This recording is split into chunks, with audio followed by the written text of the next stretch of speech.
Hello नमस्कार, मैं हूँ आशीष और मैं आपका वेलकम करता हूँ भारत फर्स्ट में। प्राइम मिनिस्टर मोदी के एडवाइजर टॉप नॉच क्वालिटी के हैं। आप सोचिए कि कितने स्मार्टली, कितने डेफ्ट तरीके से हमने टैरिफ्स को कैलकुलेट किया, हमने साइलेंस मेंटेन किया। फ्रांस के साथ दोस्ती की, रफाल की डील कर रहे हैं, इसके साथ यूरोप के साथ हमारी मदर ऑफ ऑल डील्स हुई। इसके बीच चाइना भी सेम स्ट्रैटेजी अपना रहा था और फाइनली यूएस सुप्रीम कोर्ट ने ट्रंप को बुरी तरीके से झटका दिया है।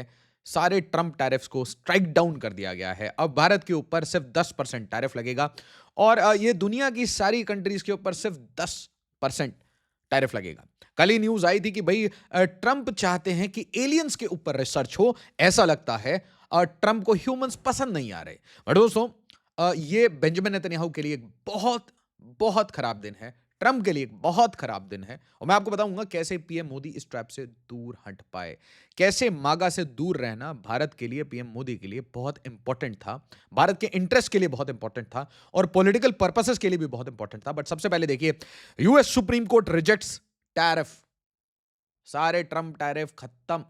अब ट्रंप सारी कोशिश करेगा लेफ्ट राइट से ले आऊं, वहां से ले आऊं, वहां से ले आऊं। बट आप एक प्राइम फेशी समझ लीजिए, what ever Donald Trump does अब विल टर्न इनटू डस्ट। कुछ भी ये करेगा, कुछ भी ये टच करेगा, ही इज पॉलिटिकली ओवर। मैं आपको पहले बता दे रहा हूं। आप देखिए, ये बहुत कोशिश करेगा और उसका कारण टैरिफ नहीं है, उसका कारण है एप्स्टीन। इसलिए मैं कह रहा हूं, इस वीडियो को ज्यादा से ज्यादा लाइक करिए, शेयर करिए, हाइप करिए। एप्स्टीन में जिसका भी नाम आया है वो बड़े इन्फ्लुएंशियल लोग हैं। They are billionaires, they are multi billionaires, multi millionaires. वो पावर के बिल्कुल हेल्म ऑफ अफेयर्स में हैं। आप देखिए, आप यूके की रॉयल्टी को इसमें ड्रैग करके ले आए हैं अपनी हरकतों के कारण। तो एप्स्टीन आइलैंड में जो भी हुआ वो बिल्कुल क्रिमिनल है। बट जब आप एलिट्स को चैलेंज कर देते हैं, और वो एलिट्स ऐसा नहीं है सिर्फ डेमोक्रेट्स में है, ऐसा नहीं है वो सिर्फ अमेरिका में है, वो भाई पूरे यूरोप में फैले हुए हैं। वो आपके रिपब्लिकन में भी है, आपके मागा में भी है, आपके डेमोक्रेट्स में भी है, सुप्रीम कोर्ट में भी है। तो नेचुरल सी बात है, आपको ठोका जाएगा। तो ये सब जो आपको दिख रहा है ना कि ये टैरिफ वगैरह, एक तो देखिए, it does not stand legally कि आप अपने विम्स एंड फैंसी से एक डेमोक्रेसी में उठते हैं और इसके ऊपर 20% टैरिफ, उसके ऊपर 40% टैरिफ, उसके ऊपर 200% टैरिफ। ट्रम्प के स्टेटमेंट देख लीजिए, ये किसी डिक्टेटर से कम नहीं है। 200% टैरिफ लगा दूंगा। इमानुएल मैक्रों की जो चैट्स है उसको लीक कर दिया। तो ये बदतमीजी जो है, ये दुनिया के बाकी लीडर्स को ये पच नहीं रहा था। बट सबसे बड़ी बात ये थी कि बाकी जो दुनिया है वो फिर भी चुप थी। भारत यहां पे क्या कर रहा था? भारत रिएक्ट नहीं कर रहा था, भारत अपना काम कर रहा था। हिस्टोरिक ट्रेड डील्स कर रहा था। इंडिया यूरोप ट्रेड डील किया, उसके बाद भाई मैक्रोन साहब को बुला लिया। यहां पे रफाल की डील, हम सबमरीन्स में आगे बढ़ रहे हैं जर्मनी के साथ। तो आप देखिए, हर जगह वी आर, और the world is not stopping for Trump. World is not getting stopped bye Trump tariff. China ने, इंडिया ने जितना इंपोर्ट एक्सपोर्ट करना था, टैरिफ लगने के एक दिन पहले सब कुछ कंप्लीट हो चुका था। तो ऐसा कुछ खासा आपको डेटा में इंपैक्ट नहीं दिखेगा। और अब टैरिफ को हटा दिया गया है। आप सोचिए जरा कि एक सुप्रीम कोर्ट के जज के ऊपर, उन पूरी पैनल के ऊपर क्या प्रेशर होगा कि कितनी जॉब्स, पूरी दुनिया में कितनी जॉब्स। ये सप्लाई चेन ऐसा तो है नहीं किसी ने हवा से आके बनाया था, खुद अमेरिका ने बनाया था। और अमेरिका कहता है मैंने बना दिया, अब मैं नाटो से भाग जाऊंगा, अब मैं यूरोपियन यूनियन को बैक नहीं करूंगा, अब मैं ट्रेड नहीं करूंगा, अब मैं प्रोटेक्शनिस्ट बनूंगा, अब मैं वेनेजुएला को कब्जा करूंगा। तो ये जो सारे स्टेटमेंट्स हैं, डिक्टेटोरियल स्टेटमेंट्स हैं, इसको ले लूंगा, उसको ले लूंगा। You can not do these things, ठीक है। और स्पेशली अगर आप एप्स्टीन फाइल्स रिलीज करके ये कोशिश कर रहे हैं कि एक अकेला मैं ही बचूं पॉलिटिकली, बाकी सबको मैं खत्म कर दूं, तो सबने मिलके एक तरीके से हिट किया है। याद रखिए, सब कुछ पॉलिटिकल होता है। और इससे पैरेलल दुनिया क्या देख रही थी? Who will innovate with India? Macron साहब का क्लियर डायरेक्शन है कि दो पावर बन चुके हैं, एक चाइना, एक यूएस। हम दोनों साइड में नहीं रहना चाहते, है ना। हम अपने खुद रास्ते, खुद we want to chalk out our own way. तो भाई पीएम मोदी और India France, Macron PM Modi, आपको क्या लग रहा है? This is strategic. This strategic कि भाई हमें किसी पे डिपेंडेंट नहीं रहना। ये बहुत हो गया, बहुत हमें ऊपर से स्टेटमेंट सुन लिए, हमारे पे प्रेशर पड़ गया। भारत के ऊपर भी बहुत प्रेशर पड़ा है। We team up, deliver Macron India France ties as alternative to power rivalry. इसके साथ साथ जो सबसे इंपॉर्टेंट कहानी है वो ये है कि भाई इसने डेमोक्रेट्स और रिपब्लिकन और मागा सबको परेशान कर रखा था एप्स्टीन फाइल से। एलिट्स परेशान थे, पैसे वाले लोग परेशान थे। बिल क्लिंटन, बिल क्लिंटन के जब ये कांड वगैरह हुए थे, तो आपको याद है कैसे एकदम लोग इससे दूर हटना चाहते हैं, है ना। हिलरी क्लिंटन ने कैसे अपने आप को दूर किया, उस स्कैंडल से अपने आप को बिल्कुल आइसोलेट किया और फिर से अपने पॉलिटिकल करियर को बनाया। बट ये जो एप्स्टीन फाइल्स है, ये सबको फंसा रही थी, सबको, ठीक है। अ, भाई बड़े-बड़े जो हमारा एआई समिट है इसमें बड़े-बड़े लोग भी नहीं आए। कमेंट में डालिए ऐसा कौन-सा इम्पोर्टेंट टेक जायंट है, ऐसा कौन-सा इम्पोर्टेंट टेक लीडर है जो कि सिर्फ़ एप्स्टीन फाइल्स के कारण एक बूढ़ा आदमी है, वो क्यों नहीं आया? Think about it. तो इतना सारा प्रेशर बिज़नेस के ऊपर भी पड़ रहा था, ट्रेड रिलेशंस पे भी पड़ रहा था, इंटरपर्सनल रिलेशंस पे भी पड़ रहा था, एलिट्स के बिहेवियर पे भी पड़ रहा था, इनके डीप स्टेट पे भी पड़ रहा था। तो प्रॉब्लम वाज़ वेरी बिग। उसके बाद Hillary Clinton accuses Trump administration of Epstein files cover up in BBC interview. और ये बीबीसी क्या? यूके। यूके की रॉयल्टी तक को ड्रैग कर लिया इसने। Colbert on Trump's Epstein ties apparently he does not know the meaning of exonerated. इसको लग रहा था ट्रम्प ने कि भाई मैंने ट्रम्प फाइल्स, ये एप्स्टीन फाइल्स एक ही बात है, मैंने एप्स्टीन फाइल्स रिलीज की है तो भाई मैं तो एक्सोनरेट हो गया हूं, बाकी सब फंस जाएंगे, बाकी सबको मैं डिस्ट्रॉय कर दूंगा और भाई मैं कंटिन्यूसली पावर में रहूंगा अपने पपेट्स के through. That didn't happen, that will not happen. Epstein scandal divides the MAGA world and weakens Trump. This is the real story कि ट्रंप के पास पॉलिटिकल माइलेज थी। रीसेंट टाइम्स में अगर आप 2 हफ्ते की न्यूज़ देखेंगे, आपको ईरान के अलावा कोई इंटरनेशनल न्यूज़ नहीं दिख रही। वेनेजुएला वगैरह सब शांत हो गया क्योंकि ट्रंप की पूरी एडमिनिस्ट्रेशन फायर फाइट कर रही है विद इन अमेरिका। ट्रंप का पूरा फोकस इस चीज पे। और आप याद रखिए, जब भी आपका लीडर वीक होता है तो आपकी ब्यूरोक्रेसी बोलती है जस्ट वेट एंड वॉच, देखने दे यार ये टिकता भी है या नहीं पावर में। ठीक है, तो this is just the tip of the iceberg. अभी ट्रंप के ऊपर एक हिट हुआ है, आप देखिएगा इसके ऊपर मल्टीपल हिट आएंगे।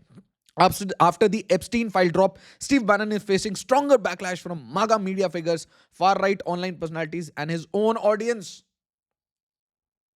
ठीक है, स्टीव बैनन।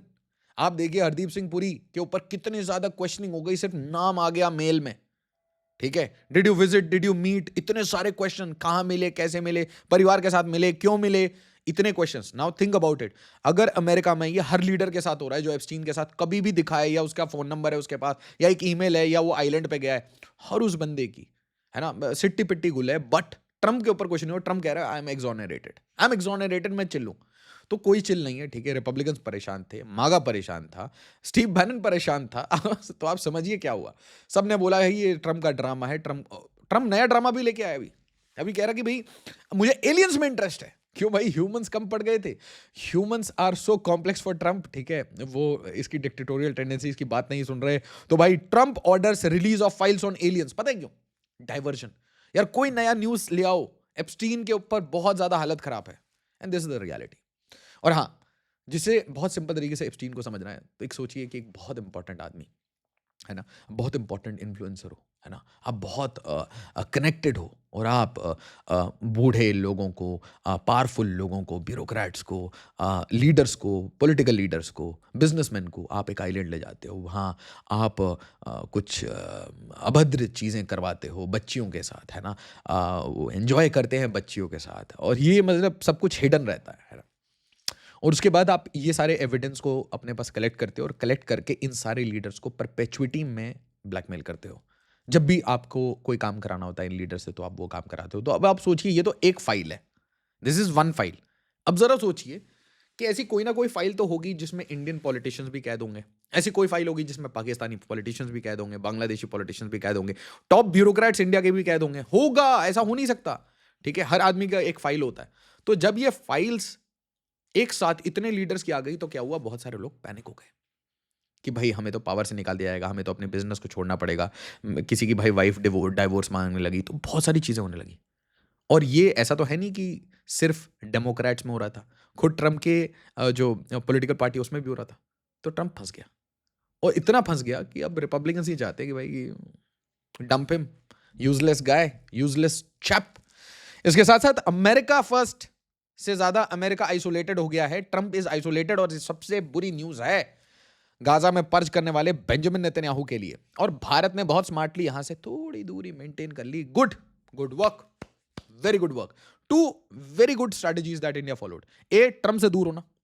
ट्रंप से दूर हो जाओ भाई, 1 आर्म्स डिस्टेंस। तू खिलौना आदमी है, खिलौनी हरकतें की हैं, तू खुद एप्स्टीन के साथ है, भाड़ में जाओ, first. Second is to be very silent on this trade tariff. चुपचाप काम करो।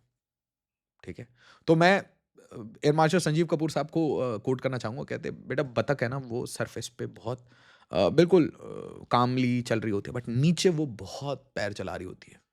सो जो टर्मोइल है वो आपको दिखता नहीं है, वो डिप्लोमेट्स कर रहे होते हैं दिन रात। और अब देखिए, बड़ी प्यारी सी न्यूज़ आ रही है। Democrats demand refund after US supreme court tosses Trump tariff. पैसे वापस करो। सारी कंट्रीज अब डोनाल्ड ट्रम्प को, अमेरिका को बोलेंगे कि जितना टैरिफ लगाया था, जब से भाई तूने टैरिफ लगाया तब से जितने पैसे तूने एक्स्ट्रा लिए सब वापस करो। और ऐसा हो सकता है कि इसके ऊपर भी सुप्रीम कोर्ट का कोई ऑर्डर आ जाए, ट्रम्प की खटिया खड़ी हो जाएगी। पैसे बनाने चला था, अगर ये ऑर्डर किसी भी तरीके से डेमोक्रेट्स, क्या मैं कह रहा हूं, एक लॉबी लेके आ जाए ना ऐसा एक, तो बस उसके बाद क्या करना है सारी कंट्रीज को कि यार या we need $2 billion, we need $7 billion. उसके बाद खटिया खड़ी है ट्रम्प की। वीडियो को लाइक शेयर और सब्सक्राइब जरूर करिएगा। I am very happy. ठीक है दादागिरी करने चले थे। एज ऑलवेज, जय हिंद, जय भारत।